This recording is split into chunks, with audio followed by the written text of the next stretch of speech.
Welcome to the Gay Buddhist Forum, where teachers from all schools of Buddhism offer their perspectives on the Dharma and its application in modern times, especially for LGBTQI audiences. These talks are offered freely to the world and made possible by appreciative listeners.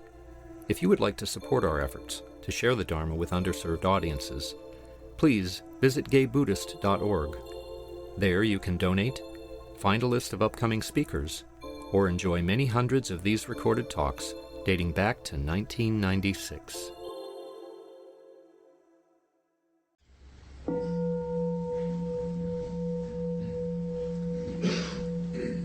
Welcome back to the Gay Buddhist Fellowship. Our tradition is to go around and introduce ourselves first, and then I'll introduce our speaker. Just by a show of hands, is there anyone here for the first time or returning after a long absence? Good. We'll try and remember your name as we go around so we can make you feel welcome. My name is Tom. Benjamin. Ian. Harvey. Juan. Farouk. Don. Dan. Aaron. I'm Greg. I'm Carl. My name's Michael. Vin. My name is Harley. I'm Brian. My name is Cass. I'm Jack. Paul. My name is Ray. Grecian. I'm AJ. I'm Clint. My name is Brian. Jose. Jay. My name is Roy. Fernando. John. My name is Joe. I'm Hal. I'm Oswaldo. My name is Jim. I'm Tim. My name is Cage. Peter. My name is David. Larry. Wonderful. Our speaker today serves as the spiritual director of Moon Mountain Sangha, teaching at the request of Adyashanti. She has practiced psychotherapy since 1967 and is the founder of the San Francisco Center for Meditation and Psychotherapy. Self-inquiry, as taught by Ramana Maharshi, led to the first of a series of awakenings. She is the author of Only This and Leaves from Moon Mountain, a contributing author to the Sacred Mirror, Listening from the Heart of Silence, and the online journal Undivided. She offers satsang, retreats, and private meetings in the Bay Area and elsewhere by invitation. I am pleased to introduce Dorothy Hunt. Thank you. Welcome. Thank you. It's a pleasure to be here. I appreciate the invitation to come back. I've been with some of you right here in the past, so it's a pleasure to be here. So I was thinking as we went around and spoke our names, are you your name? It's not that you're not identified with that name, but what are you really? We come to know ourselves, right, through all the ways that we're different or appear separated from. For instance, what does it mean to be a gay Buddhist, or a straight Buddhist, or an American Buddhist, or a Japanese Buddhist, or even Buddhist? What does it mean to be a Democrat, a Republican, a Hillary supporter, or a Bernie supporter? All the ways that we identify a self, right? And we identify a self so frequently by what we are not. Well, I'm not this, but I am this, whether it's good or so-called bad, And there's this sense of constantly returning again and again to the mind of thought to tell us who we are. But is that really who we are in the deepest way, in the deepest place? We divide ourselves even within the so-called self in myriad ways, don't we? I'm good at this, I'm bad at this, I'm really, I love myself, I hate myself. Isn't that interesting? Who's the I, who's the myself when we go to those kinds of thoughts? But you see that thought itself, it can only live in duality. It can only live in time. And what we are, deeply and truly, is timeless. It's beyond the dual mind, and yet includes it. You see, we're not making any of these distinctions wrong. We're not saying you shouldn't have a name or you shouldn't identify, in some way with a group that you feel you belong to or that you feel welcomed by or whatever. But when we take those identifications to be who we are, now we're setting ourselves up, for division.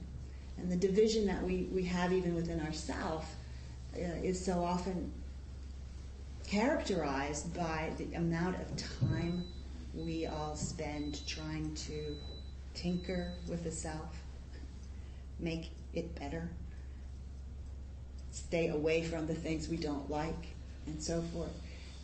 So we're constantly trying to pull the weeds, so to speak, pull the weeds, or hold on to those beautiful, lovely experiences that we never want to end. So we're busy in one dimension or the other of attaching to certain things or being rejecting other things. And yet, right in the midst of this kind of activity, we might call it the egoic trance, right in the midst of that, and not separate from it, is the wholeness of your being. The wholeness that doesn't exclude anything, and yet it's not identified as separate from anything. So when it comes to even our own feelings, how often are you trying to separate yourself from what's arising in the moment? And yet this that you are, this that we are, it doesn't separate itself from anything. And that's why it's free. We come into the spiritual quest with an idea usually of either escaping, where we are, getting rid of suffering. Very few actually come into the quest really wanting to know what's true. We want to feel better, don't we? We come because we want to feel better. There's nothing wrong with wanting to feel better. But as some of you, I'm sure, have experienced, you think you're going for something out there, right? Awakening, Buddha nature, feeling better, not suffering. And then at some point, the search turns itself around. And then it starts coming back after the me. Yeah? Do some of you know what I'm talking about? That, it's like, I'm going to find it out there. I'm going to find it in this religion or this person or this practice or this whatever. I'm going to find something that I'm looking for out there. But you see, the truth of ourselves, the freedom of ourselves is never going to be found out there. When we find it here, we see that it's everywhere. So it's not about, bringing in another division of us, them, that, me, da-da-da-da. It's really about finding that which you truly are, which can't be put into words. It's not a something. We can't make an object of it. We try. We use words, Buddha nature, true heart, Christ consciousness, whatever. We use words, but it's not a word. What we are is not a word. It can't be spoken. So when we just stop, if you don't go to a thought, what's actually here? We're just present to this moment. The mind is constantly pulling that carrot in front of us, or the stick. When you get here, when you get better, when you perfect yourself, when you do whatever, then maybe you'll find what you are. Then maybe you'll discover yourself worthy of this incredible unconditional love that you truly are in the deepest place. No, it's here now. We don't have to find it somewhere else. The invitation is to come back home. Come back to what you are, what you've always been, what we all are. Oh, well, Donald Trump isn't that. We share the same ground, regardless of our differences, regardless of how this is showing itself. So when we get more interested in the ground out of which everything is springing, in the source out of which everything is coming, all the causes and conditions for life being as it is this very moment all arising from the source. When we get more interested in that than pulling the weeds or holding on to the flowers, now we come back into our natural freedom, our natural way of looking, seeing in the world, seeing in ourselves, which is, it's so simple that the mind doesn't really believe it's simple. No, it's going to take 100 years on the cushion before we can find it. Who knows, maybe it will. But I don't think so. Because the direct path that I'm pointing to is pointing us back to what's always here. It doesn't depend on conditions, because it's unconditioned. It doesn't depend on arriving, because it's not in time. It doesn't depend on being something, because it's simply being. It's being every moment. It's being everything. This that's unconditioned is moving as the conditioned. We're all conditioned. We wouldn't be here if we weren't conditioned. An oak tree wouldn't be an oak tree. A daffodil wouldn't be a daffodil without conditioning. Conditioning is not our enemy. But when we see it as the only thing that we are, now we're constricted. Now we don't feel the freedom of our true nature, because something has identified itself with our limitation. Now, even when we recognize that, even when we're cognizant that that happens, there's such a tendency to judge it as something the me is doing wrong. I am not seeing clearly. But what I have discovered, and you may discover it in some other way, but this that's awake, this that's awake, that's not born, that doesn't die, this that's aware of every moment, when it moves in the body-mind, it moves as our consciousness, doesn't it? It moves as what's awake in us, as what's conscious of the moment. It's the knowing of the moment. How is it that you know how you feel, or whether your belly is empty or full, or whether you're having a judgment or no judgment? What knows that? What's awake to that moment? It's always here. It's our birthright. This that's awake. Not some other time and place, but right here. And so what awakening does, it actually brings us back to the present, to what's in front of us. It brings us back here and now. It's not about getting somewhere else. And that's kind of a downer to the mind. Wanted to land someplace where there would be this extended experience of whatever, let's call it nirvana, or, the end of something or the beginning of something else.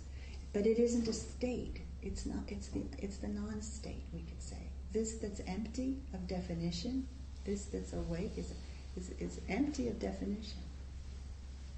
I mean, just check it out right now, your own awareness. Before we add a thought, a judgment, a label, just this that's aware, it's empty, isn't it? Now we fill it with all kinds of things. All kinds of learning, all kinds of labels, all kinds of divisions, all kinds of liking and disliking. This moves in a body-mind, its own expression of a body-mind, and it seems to be loving itself so much it identifies with its own creation, it identifies with its own expression. And now we have what we call the separate self, or egoic thought. And then there's an identification with how we use that thought of who we are to actually stay away from discovering what we are. We use what we are not to keep this dream identification going, but there's something that sees beyond that. It's like the light coming in that skylight. It illuminates what's in front of it. It illuminates those bricks, but it's in itself It's not attached to the bricks. It's not pushing them away. It simply lights it up. Like our true nature is always shining. It illuminates what's here. Now you may like or dislike from your mind's conditioned perspective what's here, but what's seeing it? What's noticing it? That's where our freedom is. That's where our freedom is. It's not what we thought. It's coming back to the moment that you're in. This one. Now you all know it's pretty easy to stay awake in heaven, right?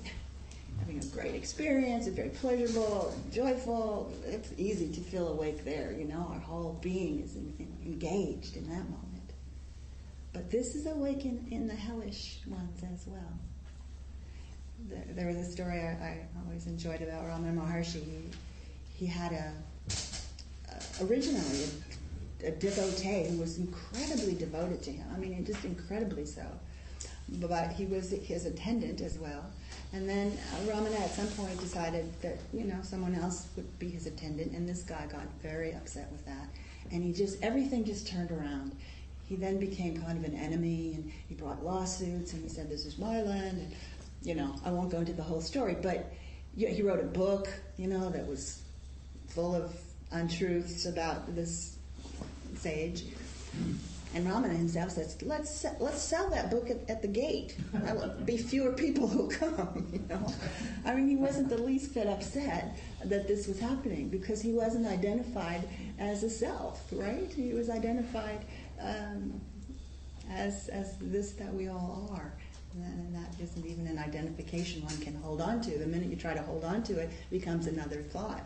But at any rate, at the end of this man's life, the guy who had turned against him, he comes to see Ramana, and he's so sick he has to be brought in a cart, he can't walk. And he said, you know, he came to apologize. I'm so sorry. I've done some very evil things in my life. You know, please don't forget about me. And Ramana said, well, even if you forget about me, I could never forget about you. And the man said, yes, but I'll be in hell. And Ramana said, I'll be there too. And you see, he wasn't talking about a place. We all have our own hell, don't we? We all have our own heaven in our mind's division of things. But this that we are, it doesn't divide. You know, it doesn't divide. It doesn't divide itself because it's whole, and yet it's moving as this moment, as these expressions, as this that's speaking. It moves as the statue, the flower, the candles, the light. It moves as the whole of itself. Now, we all have known what it's like to be in prison, even if we've never been inside a jail. And it's the prison of our own thought, prison of our own mind. Have you noticed how you can get caught in a prison of thought?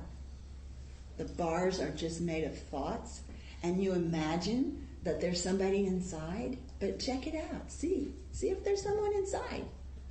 Who's inside those thoughts?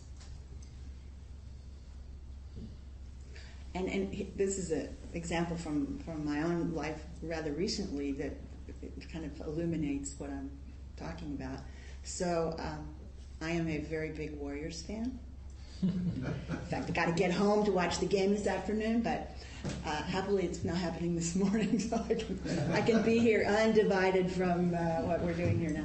But at any rate, so last Christmas, my son, who's in his 40s, all he wanted for Christmas was that the two of us would go to a basketball game together. So last November, we chose a game in March. And so, you know, we waited. It was a Clippers game. At any rate, so we're going on BART to. It would be my first Warriors game. I've never ever been. I've just watched on television. So we're going. I'm so excited, and there's this kind of open-hearted feeling, and I'm so excited to go to the game. And we get on the BART station at Embarcadero, and there isn't a seat to be had. You know, it's an evening game, so it's rush hour, and it's standing. Everyone's packed, and then. Immediately when I get on, there's this lovely young man who gets up and gives his seat to me. And I'm like, oh, I'm so grateful. It's like, even more in that moment, like open-hearted sense. Then there's a thought. And the thought was, oh my gosh, now I'm one of those old ladies that people think they have to give their seat up to. And it was just such a perfect example, of how if that thought were to have been believed, I could have put myself in a really bad space. Do you know? So it's not that the thought won't necessarily arise, but can we see it for what it is? You see? Because in that moment, what my mind did is what all of our minds do from time to time. It projected itself out into how it imagined someone else was seeing a me, right? But that's not what we are. We're what's seeing. What's looking through your eyes right now? What's aware of my voice? What knows itself when it reveals itself in the silence. Bruein said silence is unceasing eloquence. It's not denying anything, is it? It allows everything to be as it is, what it is. And as soon as we think, well, now my mind has to be able to do that, now we're trying to be what we're not. Because the thing that can accept life as it is not the mind that lives in duality, is it? Something sees that mind moving, and I'm using mind here equal to thought, not big mind in the Buddhist sense. So, the mind of thought, something sees that. Something knows when you're having the thought like, oh my gosh, now I'm an old lady, It sees that thought.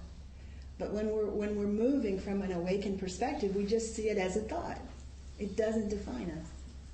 It's not who we are. It's not who you are either, regardless of what you think about yourself, so-called self.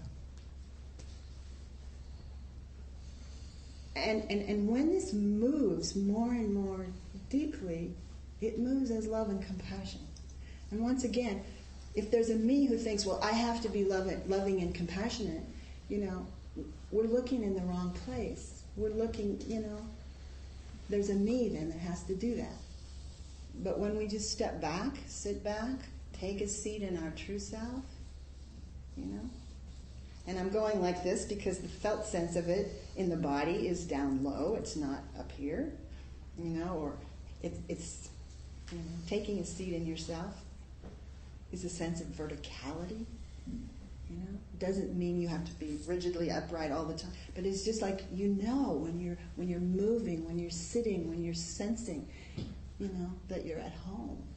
There's a sense of verticality because now we're also engaged in the timeless dimension, and still our life is moving in time, isn't it? Or we could say the dream is moving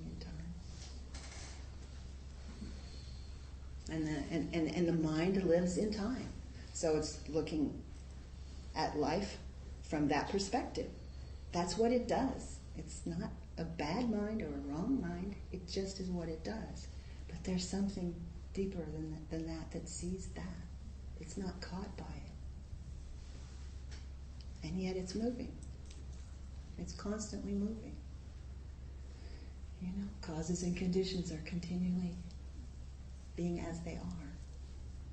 But to see clearly is to see from your true nature. It's to see, even for a moment, and I'm sure all of us have had many of those moments where suddenly you're seeing something without the overlay of thought and judgment and opinion and liking and disliking. You're just seeing clearly. So we can do that with our thought as well. We see clearly. What we may not see so clearly is how attached we are to those thoughts. I still have an attachment to how a dishwasher should be loaded. It's quite humorous. there's a belief that there really is a right way. Now, something, is beyond that, happily, and can laugh about it. But this is our human experience, isn't it? So we may see clearly that there's a thought, it's creating suffering, it's creating division, it's but we may not realize what's attaching to it. Because it isn't the thought that makes us unfree, unenlightened. It's the attachment to the thought. And the biggest attachment we have is the thought, the I thought. The thought of who we are rather than the truth of who we are. So if we want to use other language, we could use the words of dharma and karma, using dharma as truth and karma as the conditioned, illusory, aspect of our lives. Both are here. So, but to live awake is to live the truth in the midst, to live dharma in the midst of karma, we might say. And then something's free. It's free to have the experience that's here. We always imagined it would be when only this experience is present and these are never here. But even if you come to feel beyond your own suffering, you're in the face of suffering. Because this is how there's suffering in the world, isn't there? I mean, that's the Buddha's first noble truth. There's suffering. So, even when there isn't suffering here, you're going to encounter it. So it isn't about holding on to a state in which this or that always or never happens. It's really about being awake now to what's here. But I don't want to be awake to what's here. That's what our mindfulness says. All right, you don't have to. You don't have to accept reality. But if you have a fight with reality, what's going to win? Reality's going to win every time. Every single time. But this is how our egoic mind, our egoic trance, it's not really a person or a thing called ego. It's a movement of mind. And it's how it keeps itself going, by what it's refusing, by what it's struggling against. And when we have those moments of happiness, of contentment, of peace, we're frequently imagining that the reason is because something happened that we wanted to happen, right? We got the job, or the partner loves us, or whatever it is that we wanted to happen. Oh, now I'm happy. And we imagine the happiness is depending on this that's out there. But really, the happiness was here all along when we weren't wanting to be somewhere else. Just imagine if that were the case each moment. When I was about to have surgery for cancer some years back, I was talking to Adyashanti about that, and he said to me, you wouldn't miss this experience for the world. And of course, at that time I said, easy for you to say. There's something with very much wanting to miss that experience for the world. But I found out it was actually true. This that's present, it doesn't want to miss the experience of the moment because it's being it all. It's being the experience of the moment. It's just not attached to a separate me. So the minute we can have the experience that's here without the story, I mean, you all know, something will happen and there'll be a moment of reactivity, right? Where anger, sadness, whatever it is, fear, And how can we keep that experience going? The story. That's how we keep it going. He shouldn't have, they shouldn't have, I shouldn't have, they should have, whatever it is, And that story, we can keep it cranked up for a lifetime, right? the things that we're blaming and judging and all of that. But this, it's just having an experience of a moment. And it has a really short shelf life. Check it out. Any kind of feeling has a really short shelf life if we don't go back to the story about it. It's just then what it is. It's a moment of sorrow, or a moment of anger, or a moment of whatever is here. And when we're not separating a self from it, there's an intimacy with the moment of experience, an intimacy with that moment. There's nothing that's refusing that moment. And therefore, it doesn't have a struggle. And it just is what it is, and it's gone. But that really means living now. It means, at least sometimes, experimenting a bit with how it is to let yourself have an experience that you're intimate with, that you're not trying to get rid of in that moment, but you're seeing it from this that's just simply awake and aware. Our awareness can go anywhere. It doesn't have any boundaries whatsoever. And therefore it can come into even the most challenging situations.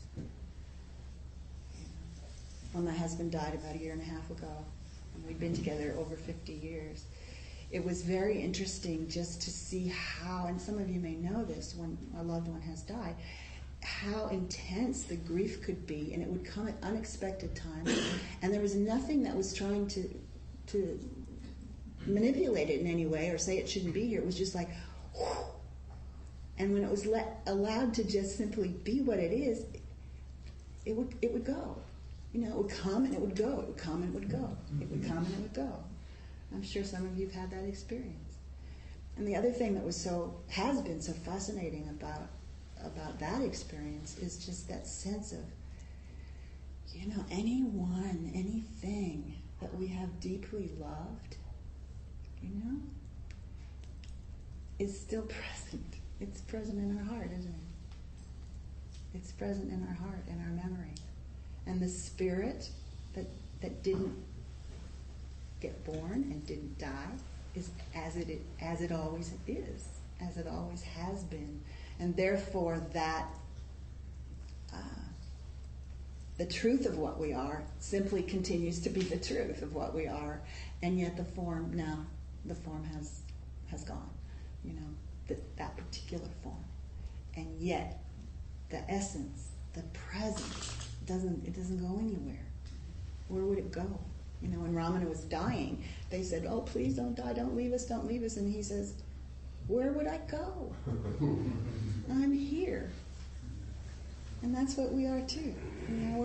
Our Dharma isn't all to be like a Ramana Maharshi or a Buddha or a Jesus or Gandhi or Martin Luther King. I mean, that's not all of our Dharma, but we're here to be this expression, this one. And there's a love of that when you let yourself be, when you come into the heart that we share, the one that's open. Then there's a love, a compassion that just arises naturally. It arises naturally. And I'm sure some of you have experienced, when you're not trying to get away from something, you're letting yourself be present to it. There's a transformation that begins to happen, And it happens because we're not at war. We're not divided. We're not separated from it. So I want to stop myself talking right now and really just chat with you all. Whatever dialogue wants to happen, if you have questions, if you have comments, if you have your own thing to share. Yeah. I really appreciate the Dharma talk you just gave. And one of the things that I'm kind of holding on to, in a sense, is the notion of kind of division and dichotomies. I come from agrarian roots. My grandfather was a farmer in the Midwest, and mine too. Farmer in the Midwest, Indiana, as a matter of fact. And I was actually raised in Florida, and we always had like vegetable gardens and things. And I remember my father always saying, if you spend a lot of time pulling out the weeds, then there won't be weeds later and you don't have to deal with them. So anyway, fast forward to now. I live over in Noe Valley, and I don't have a big garden, but I have some flowers out front and, try to keep it weeded. But I actually live here, and I have another place that I work and live too. And so what's happened is I just haven't had time to weed. And the weeds came up, and the flowers were there, and the weeds, and usually I would just be like, oh my gosh, I've got to get these weeds out. They get busy. But there's no time to do that. So, for probably the last couple of months, and it's not like weeds like this, it's like, like weeds like this. Well, the person across the street sold their house, or is selling their house. So they actually sent their gardener over to wants you to tidy it to actually weed our front, which I was grateful for. But I was almost getting used to having the weeds around. It's like you had your own meadow there, right? And I'm not a weed advocate, but I just I'll let it sort of happen. So my question to you is, how do you embrace weeds, I guess, in your life? Well, it isn't about not pulling weeds. It's that we're paying so much attention to our egoic deficiencies. We miss the ground of our being. We miss who we really are when we're just focused on, trying to improve a self that doesn't actually exist as something separate. So when you know yourself to be the expression of that ground, now there's transformation that's possible because you're no longer at war with yourself. And there may be weeds that you want to pull. There may be experiences that you love having. This is our human life, right? As expression. But the identification, even with personhood, the identifications we hold are incredibly vast and also incredibly subtle. And one of the most interesting ones to look into from my perspective is just the identification with being a person. It almost seems like, how on earth could you not be a person? But when we're identified with that archetype of personhood, we almost feel like it would be a sacrilege to get off the fence and actually be what we are. Not that we're rejecting persons or personhood or a body or a mind or an expression. But it's where our attention is. So as you know, what you give attention to, you give reality to. Probably some of you have had a headache or a muscle ache or whatever, and then you've gotten really engaged on your computer doing something, and you forget all about it. It's just not on the radar screen because you're so engaged with this. So when we're so engaged with the truth of our being, a lot of other things aren't nearly so important. But good luck with the garden, the neighbors. Some weeds are really beautiful too, aren't they? Like you see a little dandelion coming up in the crack of the sidewalk and you think, oh, it just did that. Like that Buddha's saying, when spring comes, grass grows by itself.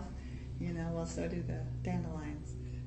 Right? You had a comment. Yeah, I have a question regarding effort. Yes. First of all, thank you. It was a wonderful talk. I just really love taking in what I could take in. Oh, great. But as I understand your message, is you don't have to do this, do that. Just be here. Yeah. And it's a beautiful message, and I can really take that in. But there is, I would think, with spiritual practice, there is a role for effort, where you discipline yourself to sit in the pillow. I can think of an effortless person who's not, who's just living his life chaotically without trying to think about it. Yeah, yeah. So I wanted you to talk about, is there a right effort and a wrong effort? It's a good question, and I love Nisargadatta's answer to that. He said, when effort's required, effort will appear. When no effort is required, no effort will appear. And I think that's a really wonderful way of looking at it, because to me, it isn't about effort or no effort. It's about discovering who or what is efforting. Because true meditation in true meditation, there's no meditator. That one, in those moments, and then of course thought will appear, and now there's a self concept again, and and then nobody here. There's just the silence, just the moment, or just the sound, just that. Yes. See, something's aware of it, but it's not separate from it. So, this entire universe, whatever it is we've experienced or felt or seen or heard, has never been outside of this awareness, that's awake. And we've claimed that awareness as mine, but it's much bigger than that, much more vast. So by all means, when you're moved to make effort to sit, do so. Absolutely. But when we think that we're sitting in order to get someplace else, Yeah, I can see the distinction. there's a difference. Yeah, I can see that. Yeah, so some of us really enjoy sitting, and sometimes the very first thing you find when you start to sit is just how busy your mind is, right? How much it's just chattering away, constantly keeping this idea going of being a somebody who's got to talk to itself about whatever, I remember having a conversation with my picture of Ramana one day. I said, what's the truth about this commentator that's commenting on, the passing scene and all of that? And something came back, something like, and of course it wasn't Ramana out there, it was, the self as it's being projected from inside, but, it was like, it's the mind's attempt to become relevant. That's a great line. Or another thing that came was like, what about the doubt? What about the doubter? And the comeback was, well, it's just another way to postpone, the diminishment or the extinction of egoic thought. So the mind has all kinds of ways of trying to keep its psychological self separate, because it thinks that if it doesn't, it will die, and that's pretty scary, right? You get close to the unknown and something goes, okay, here's the unknown, we're sitting, the mind is like getting, it only can get to the edge of the unknown, it can't go beyond itself ever. So the mind gets a little squirrely at this point, doesn't it? It goes left, it goes right, it goes off to India, it does something, It does something to change direction, But the unknown holds the key. It holds the key to our freedom, and it's right here now. How are we doing? Got a little more time. What else? Yeah. So, okay. I feel moved. Thank you so much for sharing. Thank you for sharing. About 2 weeks ago, had an awakening. You gave me that word. Okay. Thank you. And what has been the most interesting thing is I feel a little guilty. I didn't spend lots of time sitting around in meditation intentionally crying. It's strange because it was just... It never happens. It was just like... Because of... openness. Yes. And so what was so interesting is when you were talking, it was like borderlessness is the feeling. Yes, borderlessness. And your analogy with the light was wonderful. Mm. But what was interesting is when I was meditating, I was thinking of myself, and I'm like, well, but what is this? Am I a prism? Mm. Light comes through and makes rainbows, but I'm not the prism. The prism is everything. Yes. So I came here today because I'm struggling with what you're talking about, in that to walk in the world, there's ego needs to be involved, sort of. Well, our mind is involved. Yeah. For sure. And the sense of self will have, I'm sure the Buddha had a sense of self in the sense of if someone called his name, he would turn around. We need it for function. That sense of self, that kind of perfume of our own, unique, our own unique expression. That perfume, that personality. Look at somebody like, different spiritual teachers that we think of as being so deeply awakened to their true nature. Very different personalities. Some are, and others are, whatever, But as Adya would say, when we wake up, we don't know what it's like at first. We're like baby Buddhas. And we just have to see what it's like to keep coming from what's most deeply true. Not what have I learned I should do, because this doesn't operate that way, right? It operates from a different dimension of our being, but it may go through the mind, go through the openness of our body. So it's it's like everything else. You kind of learn by being what you are. But of course, we are already that. So that's the joke. Yeah. That's the joke. I'm searching for the. Oh my gosh, it's been what's been moving this from the get-go, and long before the get-go. But awakening, particularly in the Buddhist tradition, but others as well, is just kind of like that's the beginning. And there's a lot that happens after that. A lot that happens. And sometimes, and just to put this out, sometimes all the things that you thought you had dealt with in your 15 years of therapy or whatever it's been, all your self-improvement projects, it just starts coming up after we've had these glimpses or these authentic awakenings. And we think, what have I done wrong? Why is all this crap coming up? Da-da-da-da-da. Finally, there's enough truth moving in the system consciously that this gets to be what it is. Instead of, it's kind of like, all the things that, they're knocking at the door, and the egoic mind will say, you again? It's like children knocking at the door, and we'll go, you're here again? We slam the door.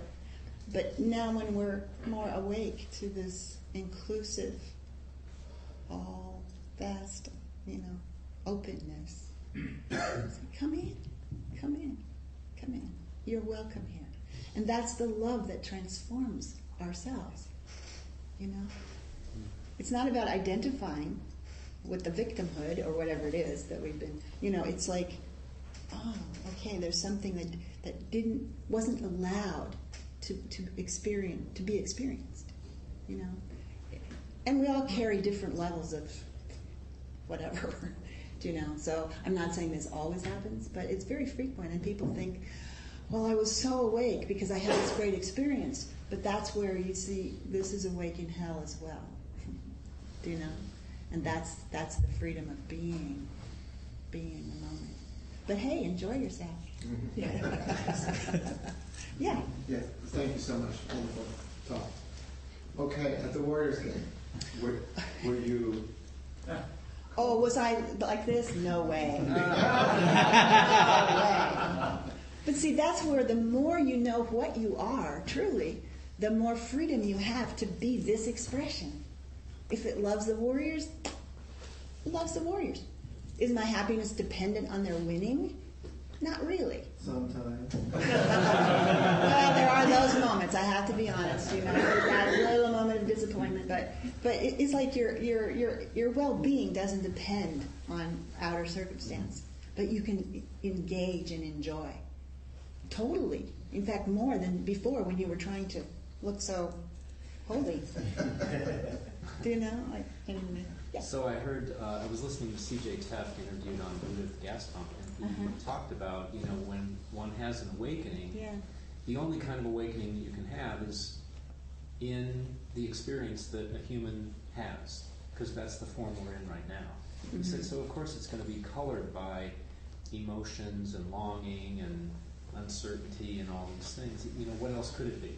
Well, right.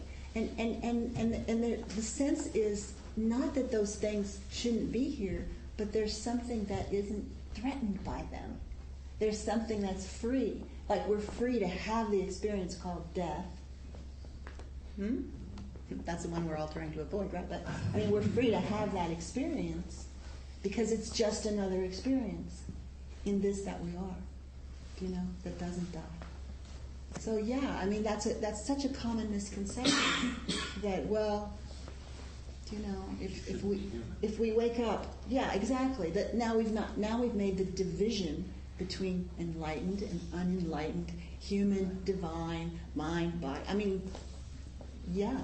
So what's it like when everything that is that?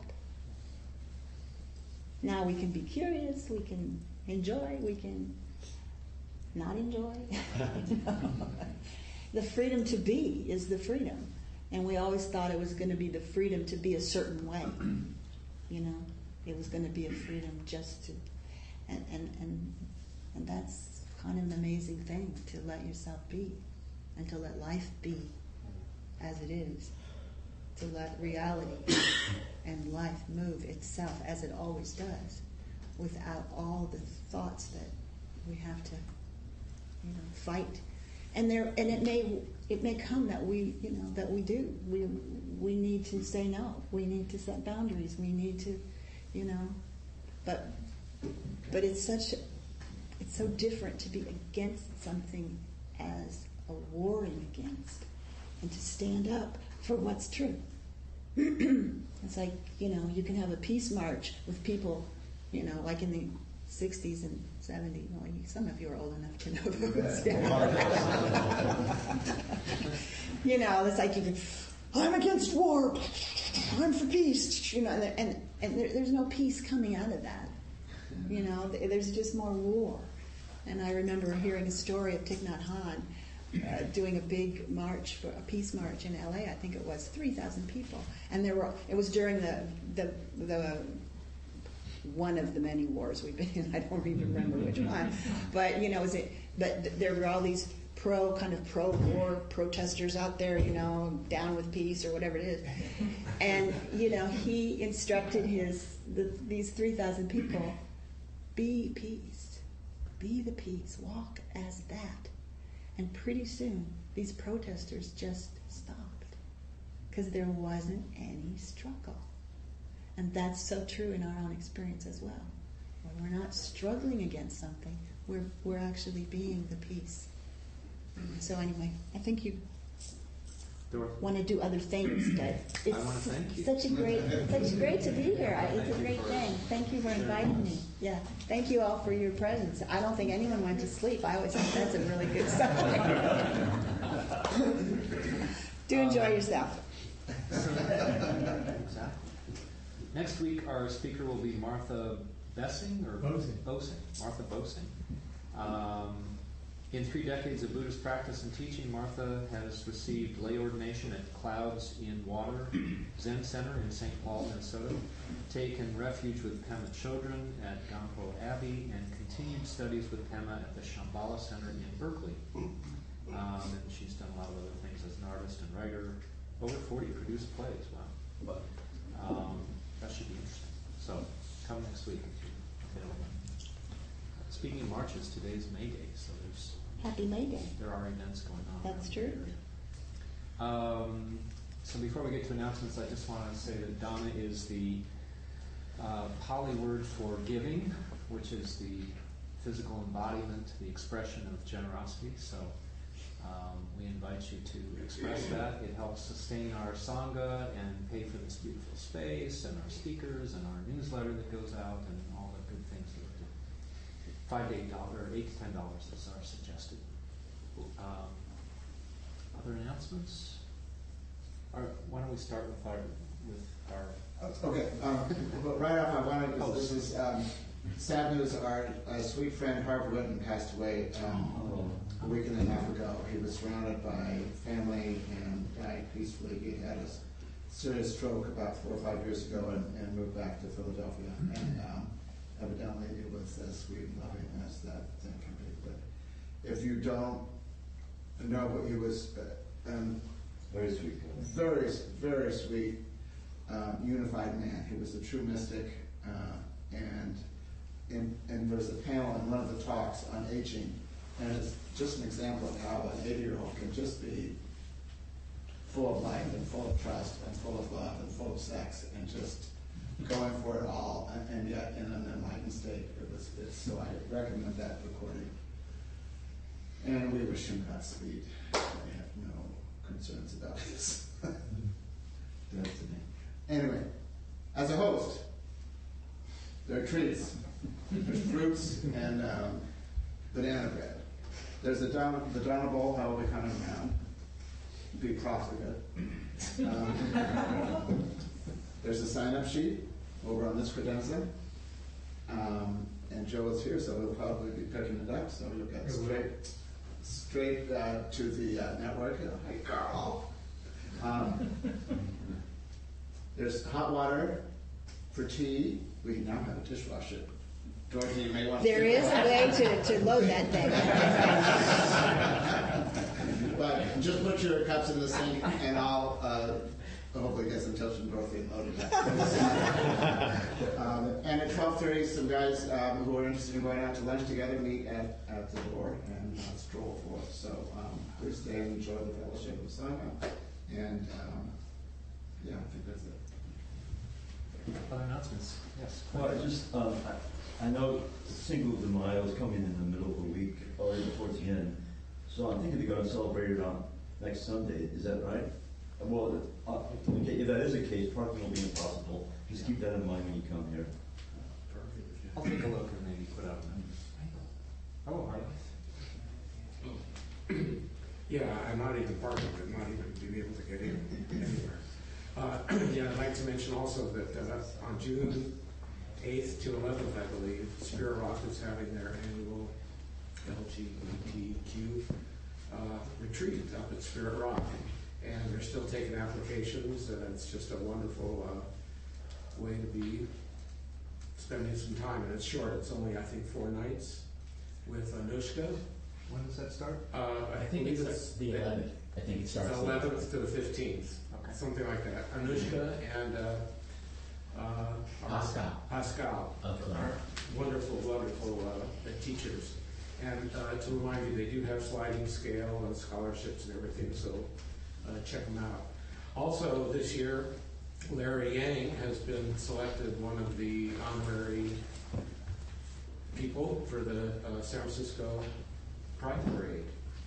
And this year, Spirit Rock actually is going to have a float in the parade, and he's going to be on it. And they're asking anybody that wishes to participate. Go Rose Petals? Yeah, and it's amazing. For several years, the San Francisco Zen Center has had a float in our parade, and now Spirit Rock. It just shows how our community is progressing. Also, they're making this movie on gay life, the Cleve Jones. You might have seen it at the BAR. And they're asking for extras. So if anybody wants to, just check the BAR last week, and you can be a movie star. They're looking for extras to be in this movie that Cleve Jones is involved with. Yeah. Thank you. I just wanted to announce another city group.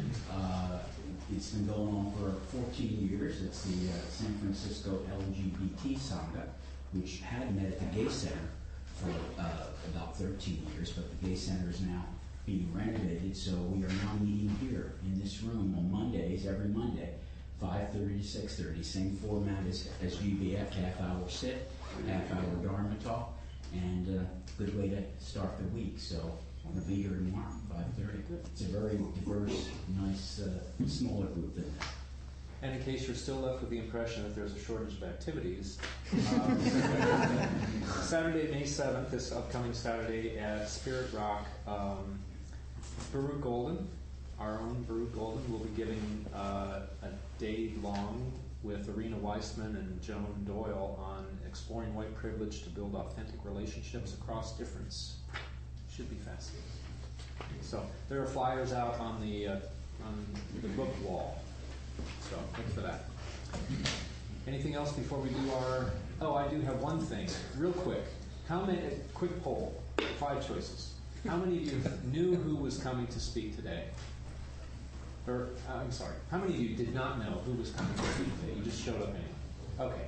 How many of you heard about it through? Who did hear and know who was coming? How many of you realized that through our email from the Yahoo group? Okay. How many of you saw it on a Facebook post? And how many of you saw it on a Facebook calendar event? Same, almost the same. Okay, that's interesting. And how many are you of you are on the Moon Mountain Sangha mailing list and heard about it that way? There we go. Ta-da! Thank you for rounding that out. Just the newsletter. Oh, well, that's your newsletter. Oh, it gets complicated.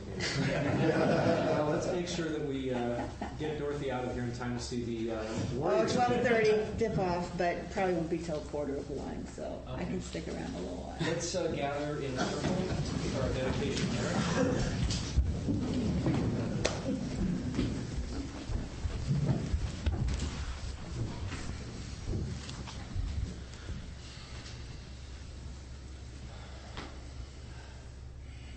By the power and truth of this practice, may all beings have happiness and the causes of happiness. May all be free from sorrow and the causes of sorrow. May all never be separated from the sacred happiness which is without sorrow. And may all live in equanimity, without too much attachment or too much aversion, believing in the equality of all that lives.